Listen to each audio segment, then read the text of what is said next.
పేతురు వ్రాసిన రెండవ పత్రిక మొదటి అధ్యాయము.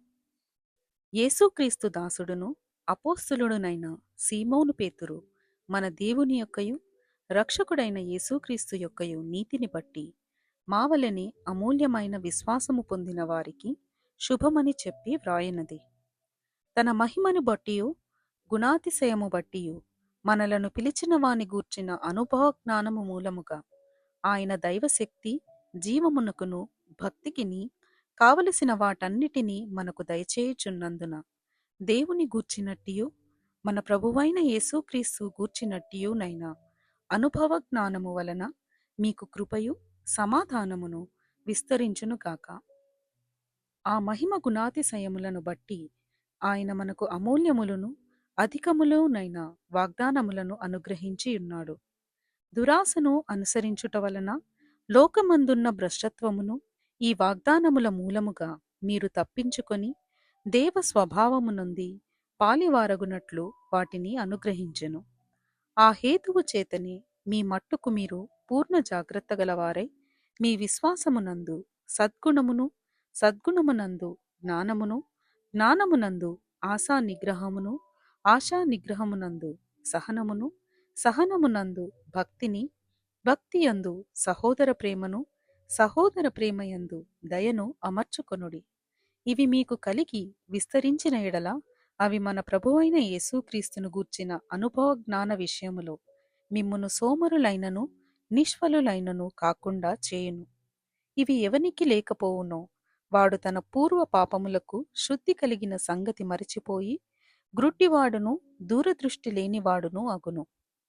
అందువలన సహోదరులారా, మీ పిలుపును ఏర్పాటును నిశ్చయము చేసుకొనుటకు మరి జాగ్రత్త పడుడి. మీరిట్టి క్రియలు చేయువారైతే ఎప్పుడునూ తొట్టిల్లరు. అలాగున మన ప్రభువును రక్షకుడునైన యేసుక్రీస్తు యొక్క నిత్యరాజ్యములో ప్రవేశము మీకు సమృద్ధిగా అనుగ్రహింపబడును. కాబట్టి మీరు ఈ సంగతులను తెలుసుకొని మీరంగీకరించిన సత్యమందు స్థిరపరచబడి ఉన్నను వీటిని గూర్చి ఎల్లప్పుడూ మీకు జ్ఞాపకము చేయుటకు సిద్ధముగా ఉన్నాను. మరియు మన ప్రభువైన యేసుక్రీస్తు నాకు సూచించిన ప్రకారము నా గుడారమును త్వరగా విడిచిపెట్టవలసి వచ్చునని ఎరిగి నేను ఈ గుడారములో ఉన్నంతకాలము ఈ సంగతులను జ్ఞాపకము చేసి మిమ్మును రేపుట న్యాయమని ఎంచుకొనుచున్నాను. నేను మృతి పొందిన తరువాత కూడా మీరు నిత్యము వీటిని జ్ఞాపకము చేసుకొనున్నట్లు జాగ్రత్త చేతును.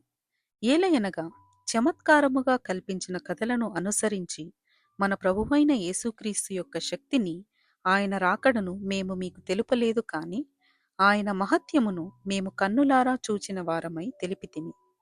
ఈయన నా ప్రియకుమారుడు, ఈయన యందు నేను ఆనందించుచున్నాను అను శబ్దము మహాదివ్య మహిమ నుండి ఆయన యొద్దకు వచ్చినప్పుడు తండ్రి అయిన దేవుని వలన ఘనతయు మహిమయు ఆయన పొందగా మేము ఆ పరిశుద్ధ పర్వతము మీద ఆయనతో కూడా ఉండిన వారమై ఆ శబ్దము ఆకాశము నుండి రాగా వింటిమి. మరియు ఇంతకంటే స్థిరమైన ప్రవచన వాక్యము మనకున్నది. తెల్లవారి వేకువ చుక్క మీ హృదయములలో ఉదయించు వరకు ఆ వాక్యము చీకటిగల చోటున వెలుగిచ్చు దీపమైనట్టున్నది. దాని యందు మీరు లక్ష్యముంచిన ఎడల మీకు మేలు. ఒకడు తన ఊహను బట్టి చెప్పుట వలన లేఖనములో ఏ ప్రవచనమును పుట్టదని మొదట గ్రహించుకొనవలెను. ఏలయనగా ప్రవచనము ఎప్పుడును మనుష్యుని ఇచ్ఛను బట్టి కలుగలేదు కాని మనుష్యులు పరిశుద్ధాత్మ వలన ప్రేరేపింపబడిన వారై దేవుని మూలముగా పలికిరి. రెండవ అధ్యాయము. మరియు అబద్ధ ప్రవక్తలు ప్రజలలో ఉండిరి. అటువలనే మీలోనూ అబద్ధ బోధకులుందురు.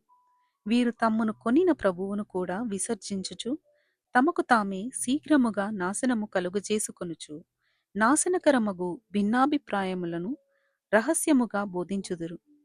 మరియు అనేకులు వారి పోకిరి చేష్టలను అనుసరించి నడుతురు. వీరిని బట్టి సత్యమార్గము దూషింపబడును. వారు అధిక లోభులై కల్పనా వాక్యములు చెప్పుచు మీ వలన లాభము సంపాదించుకొందురు. వారికి పూర్వము నుండి విధింపబడిన తీర్పు ఆలస్యము చేయదు. వారి నాశనము కునికి నిద్రపోదు. దేవదూతలు పాపము చేసినప్పుడు దేవుడు వారిని విడిచిపెట్టక పాతాళలోకమందలి కటిక చీకటి గల బిలములలోనికి త్రోసి తీర్పుకు కావలిలో ఉంచబడుటకు వారిని అప్పగించెను. మరియు ఆయన పూర్వకాలమందున్న లోకమును విడిచిపెట్టక భక్తిహీనుల సమూహము మీదికి జలప్రళయమును రప్పించినప్పుడు నీతిని ప్రకటించిన నోవాహును మరి 7 కాపాడెను. మరియు ఆయన సొదొమ గొమొర్రాలను పట్టణములను భస్మము చేసి ముందుకు భక్తిహీనులగు వారికి వాటిని దృష్టాంతములుగా ఉంచుటకై వాటికి నాశనము విధించి దుర్మార్గుల కామ వికారయుక్తమైన నడవడి చేత బహుబాధపడిన నీతిమంతుడగు లోతును తప్పించెను. ఆ నీతిమంతుడు వారి మధ్యను కాపురముండి తాను చూచిన వాటిని బట్టియు వినిన వాటిని బట్టియు వారి అక్రమమైన క్రియల విషయములలో దినదినము నీతిగల తన మనస్సును నొప్పించుకొనుచూ వచ్చెను.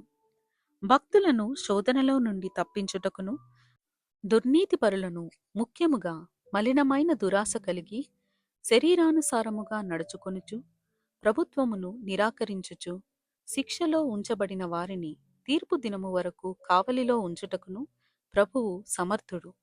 వీరు తెగువగలవారును స్వేచ్ఛాపరులున్నై మహాత్ములను దూషింపవెరువకయున్నారు. దేవదూతలు వారి కంటే మరి అధికమైన బలమును శక్తియు గలవారైనను ప్రభువు ఎదుట వారిని దూషించి వారి మీద నేరము మోపవెరతురు. వారైతే పట్టబడి చంపబడుటకే స్వభావ సిద్ధముగా పుట్టిన వివేక శూన్యములగు మృగముల వలె ఉండి తమకు తెలియని విషయములను గూర్చి దూషించుచు తమ దుష్ప్రవర్తనకు ప్రతిఫలముగా హాని అనుభవించుచు తాము చేయు నాశనముతోనే తామే నాశనము పొందుదురు.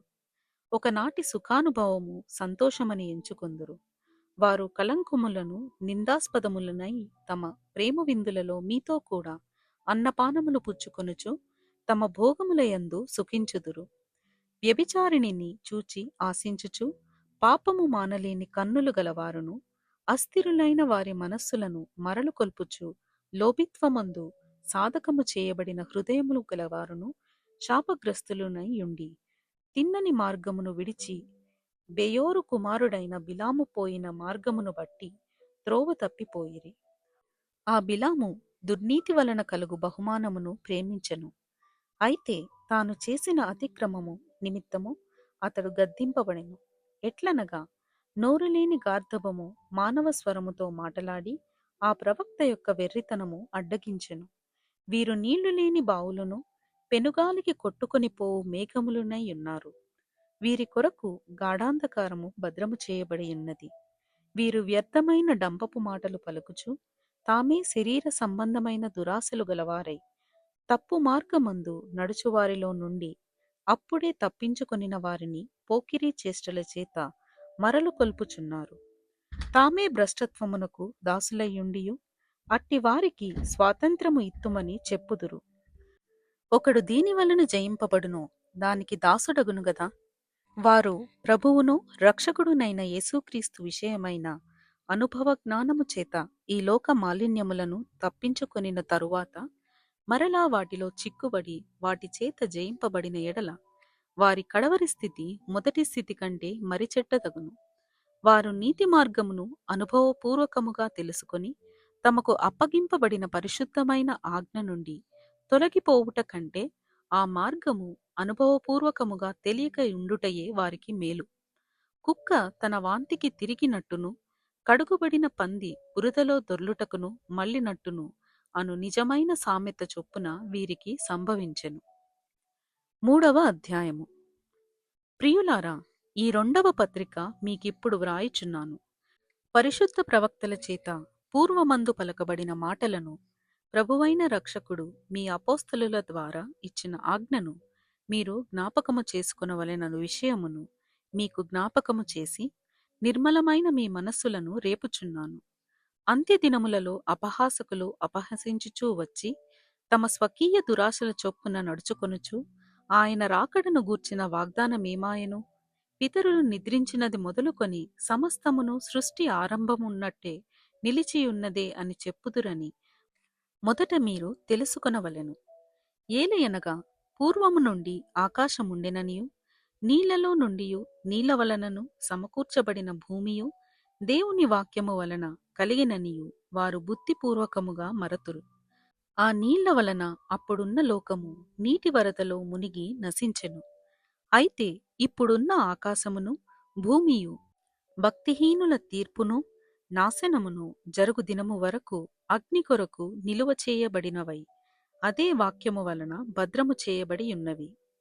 ప్రియులారా, ఒక సంగతి మరచిపోకుడి.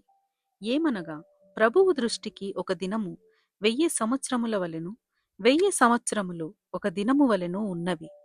కొందరు ఆలస్యమని ఎంచుకొనున్నట్లు ప్రభువు తన వాగ్దానమును గూర్చి ఆలస్యము చేయువాడు కాడు కాని, ఎవడును నశింపవలెనని ఇచ్చయింపక అందరూ మారు మనస్సు పొందవలెనని కోరుచు మీ ఎడల దీర్ఘశాంతము గలవాడై ఉన్నాడు. అయితే ప్రభువు దినము దొంగ వచ్చునట్లు వచ్చును. ఆ దినమున ఆకాశములు మహాధ్వనితో గతించిపోవును, పంచభూతములు మిక్కటమైన వేండ్రముతో లయమైపోవును, భూమియు దానిమీదనున్న కృత్యములను కాలిపోవును. ఇవన్నీయు ఇట్లు లయమైపోవునవి గనుక ఆకాశములు రవులుకొని లయమైపోవునట్టియు, పంచభూతములు మహావేంద్రముతో కరిగిపోవునట్టియు దేవుని దినపు రాకడ కొరకు కనిపెట్టుచు దానిని ఆశతో అపేక్షించుచు మీరు పరిశుద్ధమైన ప్రవర్తనతోనూ భక్తితోనూ ఎంతో జాగ్రత్త గలవారై ఉండవలెను. అయినను మనమాయన వాగ్దానమును బట్టి క్రొత్త ఆకాశముల కొరకు క్రొత్త భూమి కొరకును కనిపెట్టుచున్నాము. వాటి యందు నీతి నివసించును. ప్రియులారా, వీటి కొరకు మీరు కనిపెట్టువారు గనుక శాంతము గలవారై ఆయన దృష్టికి నిష్కలంకులుగాను నిందారహితులుగాను కనబడునట్లు జాగ్రత్తపడుడి.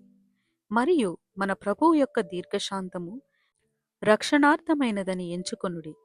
అలాగు మన ప్రియ సహోదరుడైన పౌలు కూడా తనకు అనుగ్రహింపబడిన జ్ఞానము చొప్పున మీకు వ్రాసియున్నాడు. వీటిని గూర్చి తన పత్రికలన్నిటిలోనూ బోధించుచున్నాడు. అయితే వాటిలో కొన్ని సంగతులు గ్రహించుటకు కష్టమైనవి. వీటిని విద్యా విహీనులను అస్థిరులైన వారును తక్కిన లేఖనములను అపార్థము చేసినట్లు తన స్వకీయ నాశనమునకు అపార్థము చేయుదురు. ప్రియులారా, మీరు ఈ సంగతులు ముందుగా తెలుసుకొని ఉన్నారు కనుక మీరు నీతి విరోధుల తప్పు బోధ వలన తొలగింపబడి మీకు కలిగిన స్థిర మనస్సును విడిచిపడిపోకుండా కాచుకొని ఉండుడి. మన ప్రభువును రక్షకుడునైన యేసుక్రీస్తు అనుగ్రహించు కృపయందును జ్ఞానమందును అభివృద్ధి పొందుడి. ఆయనకు ఇప్పుడును యుగాంత దినము వరకును మహిమ కలుగునుగాక. ఆమెన్. ఇంతటితో పేతురు వ్రాసిన 2వ పత్రిక ముగింపు.